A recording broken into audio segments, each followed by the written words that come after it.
Warning! To avoid personal injury and damage to the product, use extreme care not to puncture, twist, or crack the battery.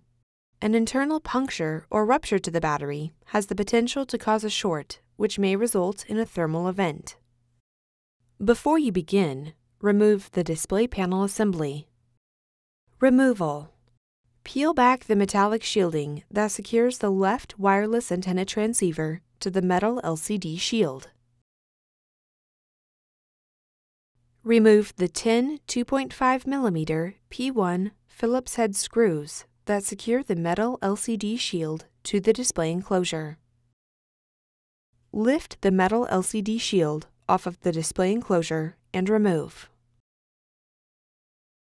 Lift the battery off of the alignment pins on the display enclosure and remove.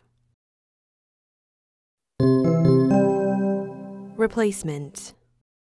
Place the battery onto the alignment pins on the display enclosure.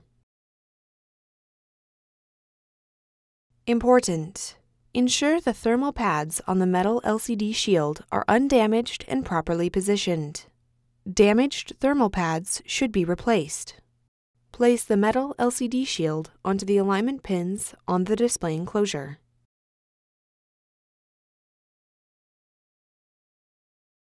Replace the 10 2.5mm P1 Phillips head screws that secure the battery to the display enclosure.